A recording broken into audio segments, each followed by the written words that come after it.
ही दुख का मूल है, ज्ञान ही भव का कूल। राग सहित प्रतिकूल है, राग रहित अनुकूल। चुन चुन इसमें उचित को, अनुचित मत कर भूल।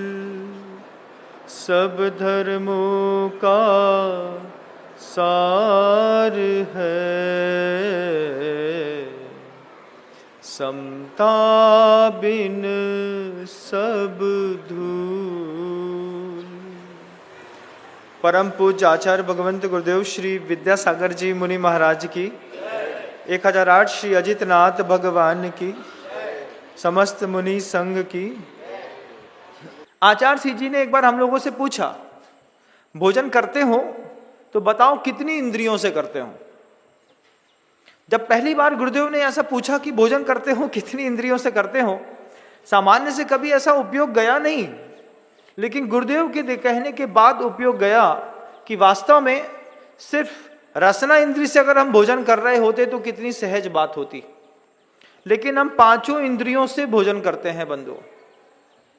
पांचों इंद्रियों से करते हैं कि नहीं, सोचिएगा, हमारी बात को समझ में आ जाएगी कि हाथ में खीर अच्छी ठंडी अच्छी गर्म लगनी चाहिए, फिर मुंह में अच्छा स्वाद आना चाहिए, प्रेजेंटेशन भी अच्छा, देखने में भी अच्छी होनी चाहिए, नाक में उसकी खुशबू भी बहुत अच्छी होनी चाहिए, और मुंह में जाने पर उसका स्वाद दबाव में भी वो कोमल, हल्का, मृदु, कठोर स्पर्श उसका मिलना चाहिए।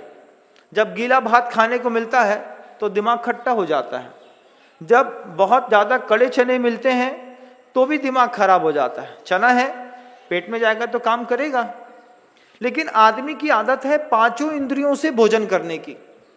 आप कितनी इंद्रिय से करते हैं एक बार देखिएगा। और सिर्फ पांचों इंद्रिय से भोजन करने की आदत नहीं है, पांचों इंद्रियों से पांचों पाप करने की भी आपकी आदत है। कभी अपने अंतर्मन को टटोल के देखिएगा। हिंसा करते हैं सिर्फ एक इंद्रिय से नहीं करते बंधुओं, स्पर्शन इंद्रिय मात्र से हिंसा कर दी हो। पांचों इंद्रिय से हिंसा, पांचों इंद्रियों से झूठ, पांचों इंद्रियों से कुशील, पांचों इंद्रियों से असत्य, पांचों इंद्रियों से आचौर्य, जीवन में जितने भी दोष, चारों कसाएं, नौ कसाएं, सब में आप पांचों इंद्रियों को पूरा डुबो करके और जीवन जीते हैं। मंदिर आकर के बोलते हैं, भव आताप मिटावन की निज में ही क्षमता समता है, अनजाने अब तक मैंने परमे की झूठी ममता है। कह करके किसको भ्रमित कर रहे हैं एक बार खुद सोचिएगा।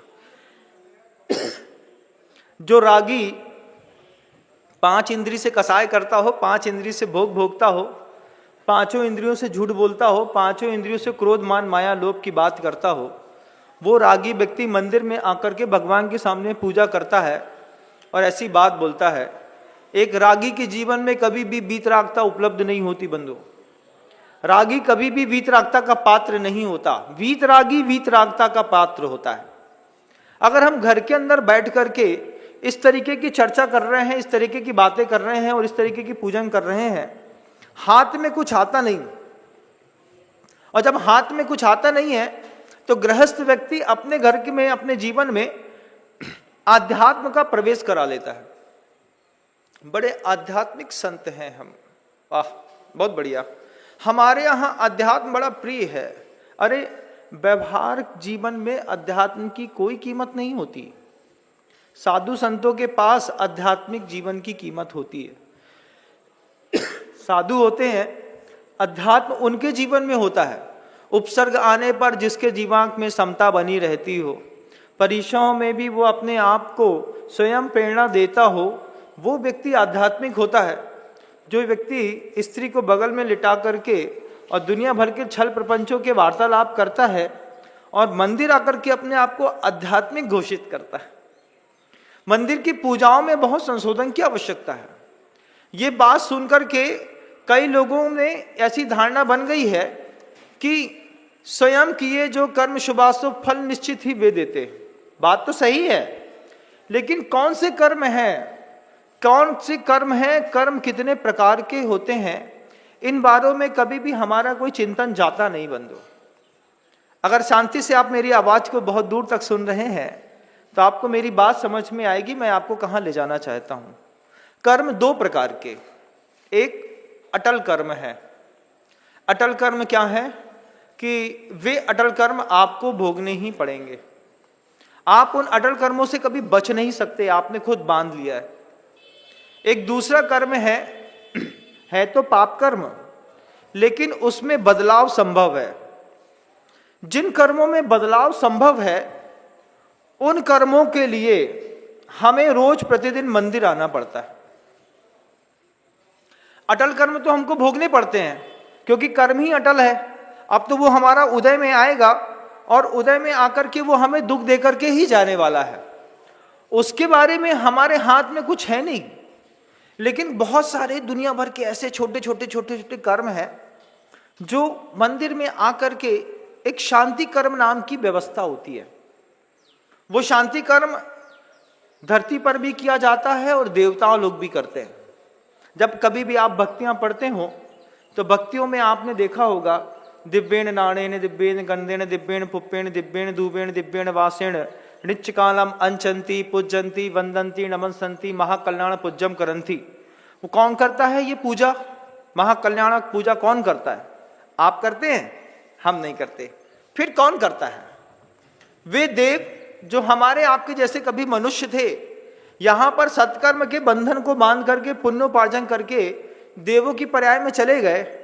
अब वो जो देव अभी अभी उत्पात सैया में पैदा हुआ है, उत्पात सैया में पैदा हुआ नवजात देव जो है, उस नवजात देव जब आंख खोल करके बैठता है तो उसके परिवार के लोग उसको आकर के बताते हैं। क्या बताते हैं आप देखिए। परिवार के लोग आकर के बताते हैं कि अपने यहां एक द्रव्यशाला है, द्रव्यशाला से अपन को द्रव्य उठा करके भगवान की पूजा करने चलना है। उसके पहले नहा धो करके वस्त्र पहन करके वो देव तैयार होते हैं। उसके बाद शांति कर्म करने के लिए जैसे उनके अपने अवधि ज्ञान का प्रयोग करते हैं कि नीचे मैंने अभी कोई पुण्य का उपार्जन करके इस देव पर्याय को प्राप्त की है, तो वो देव वहां पर स्वर्गों में रह करके दिव्येन नाणेन दिव्येन गंधे दिव्येन पुष्पेण दिव्येन चुण्डेन नित्यकालम अंचंती पूजंती वंदंती नमनसंती। वो दिव्यता क्या है वहां पे?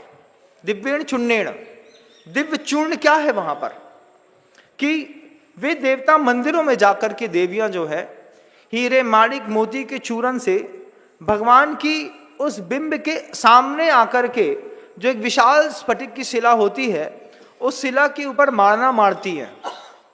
दिव्येन चूर्णेन, दिव्य चूर्ण से भगवान की पूजा, ये भी पूजा कहलाती है। दिव्येन वासेन, दिव्य वस्त्रों से भगवान की पूजा।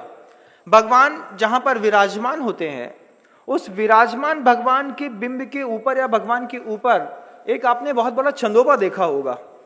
उस चंदोबे में मणिमय चंदोबा रहता है बंधुओं। जो देवता लोग खुद वहां पर जाकर के श्री जी के ऊपर बांधते हैं, नीचे आकर के मारना मारते हैं। चौक पूरना अलग बात और भगवान के सामने मारना अलग बात। ये भगवान की दिव्य चीजों से पूजा की जा रही है। उस पूजा में मारना भी मारा जाता है और दिव्येन गंधेन, दिव्य गंध क्या होती है? विशेष प्रकार के चूर्ण होते हैं जो श्री जी के चरणों के सामने ऐसे खे दिए जाते हैं, जिससे मंदिर के अंदर का वातावरण बहुत सुव्यवस्थित हो जाता है।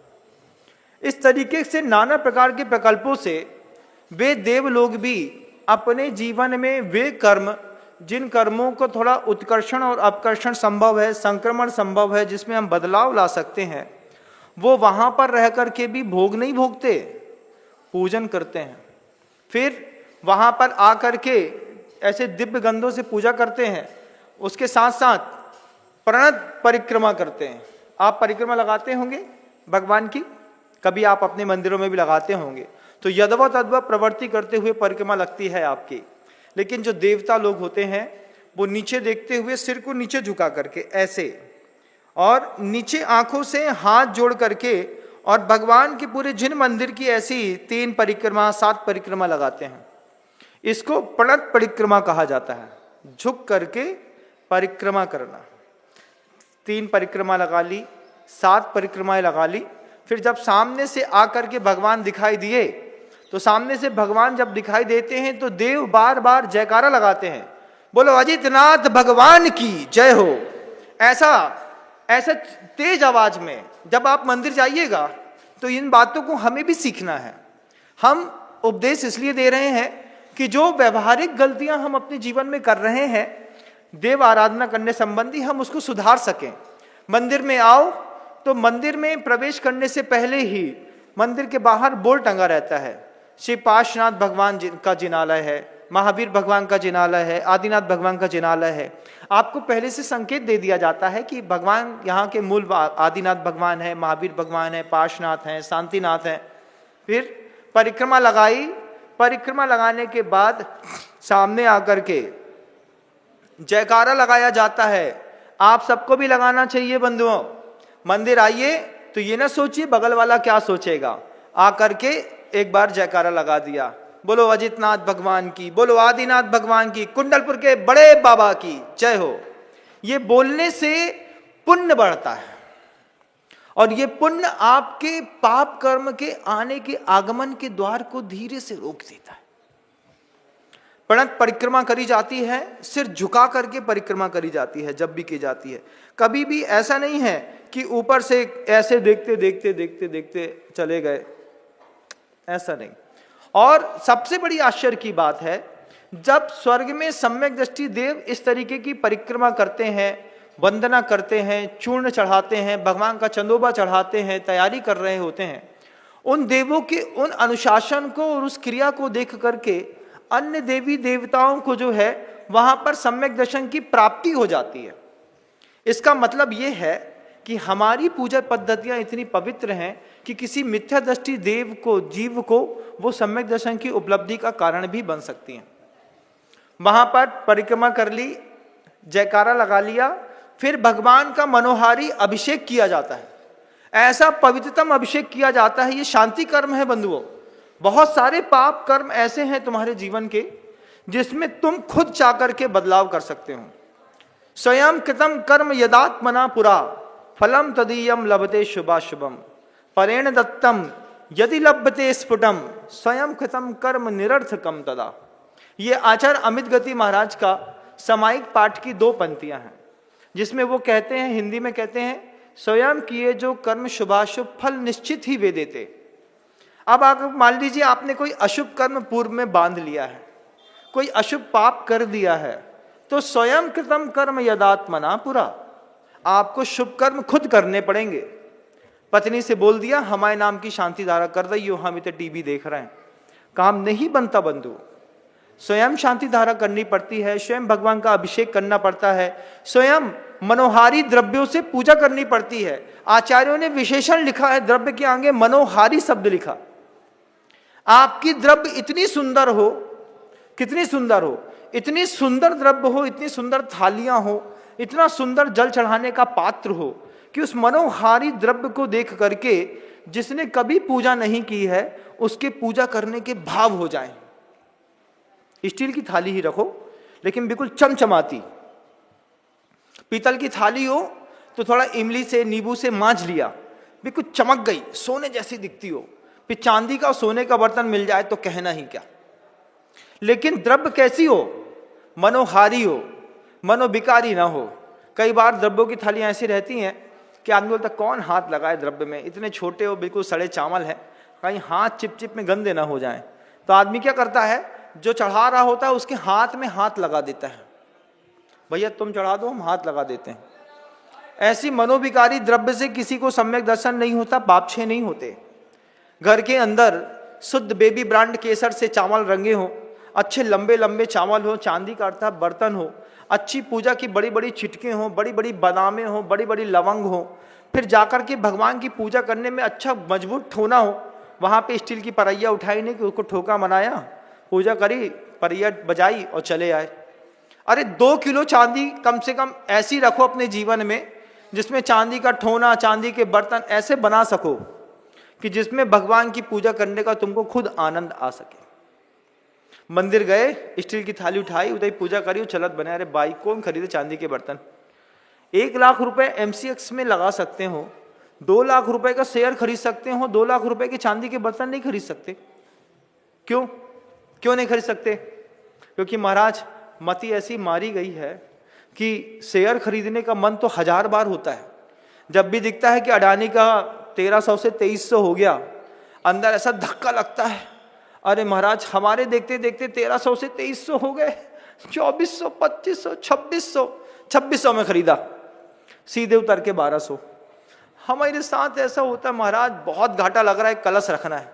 अरे पापियों, थोड़ा सोचो कि अगर तुमने जब अडानी के शेयर खरीदने के चक्कर में 1200 का 2500 में शेयर खरीद सकते हो, तो वो अडानी के जो बाप हैं जिनेंद्र देव, देवादिदेव 1008 श्री अजितनाथ भगवान, आदिनाथ भगवान, शांतिनाथ भगवान, वो अडानी भी 24 तीर्थंकरों का पुजारी है। अडानी भी जैन है, श्वेतांबर बंधु हैं, जैन है, उसके दिमाग में भी 24 तीर्थंकर हैं। वो उससे पूछो तो वो भी बोलेगा कि अजितनाथ भगवान को रोज अर्घ चढ़ाता हूं, तब जाके अडानी का एम्पायर चढ़ता है। और तुम अडानी के शेयर अडानी से पूछ के खरीदते हो। अरे अडानी का शेयर अजितनाथ से पूछ करके देखो, फिर देखो कैसा कमाल होता है। क्या करें महाराज? कम से कम 2 किलो चांदी का बर्तन खरीद करके पूजा के लिए तैयार करो। शांति कर्म की व्यवस्था, वहां देव क्या करते हैं, इतनी सारी परिक्रमा कर दी, अभिषेक कर दिया, अभिषेक के बाद पूजा कर दी, पूजा करने के बाद ऐसा नहीं किसी पूजा से उनको शांति मिल जाती है। आचार्य यहां पर साफ साफ कह रहे हैं कि गुरुओं की उपासना करने में और प्रभु की उपासना करने में सम्यक दृष्टि देवों का बड़ा अहमियत होती है। कई लोग ऐसा कहते हैं कि मोक्ष जाने के लिए गुरु की सहारे की जरूरत नहीं होती। अरे बिना गुरु के किसको छायिक सम्यक दर्शन होता है, थोड़ा बताना मुझे। छायिक सम्यक की प्राप्ति के लिए केवली और शुद्ध केवली प्रभु और गुरु का जब तक पाद मूल का सहारा न लिया जाएगा, तब तक छायिक सम्यक दर्शन भी प्राप्त नहीं होता बंधुओं। कुछ लोग कहते हैं ऐसा कि अरे गुरु तो पंचम काल में मिलते नहीं, काल से गुरु मिलने का कोई मतलब ही नहीं है। सम्यक दर्शन कालापेक्षित तो रहा ही नहीं बंधुओं। कौन सा साधु सम्यक दृष्टि है, कौन सा तपस्वी है, पंचम काल में नहीं मिलते, ऐसा कुछ लोग कह देते हैं। उनकी धारणा भी निरर्थक नहीं है, उनको सिखाया गया है। और लेकिन हमको कुछ नया भी सीखना है, कुछ ऐसा सत्य भी सीखना है जिसके माध्यम से हम अपना उद्धार कर सकें। अगर आप ये सोचते हैं कि पूजा करने से, द्रव्य चढ़ाने से कुछ नहीं होता, तो सिर्फ पता है किसको नहीं होता? वे निज में निज गुण प्रकट करने की सामर्थ्य किसके पास है? चतुर्थ काल के वज्र वृषभ नाराज सैननधारी जो मुनि महाराज हैं, उनके अंदर ताकत है भव आरताप मिटावन की, निज में ही क्षमता समता है। ना हम चतुर्थ काल में है, ना हमारे पास वज्र वृषभ नाराज सैनन है, ना हम मुनि महाराज हैं। हम तीनों चीज नहीं है।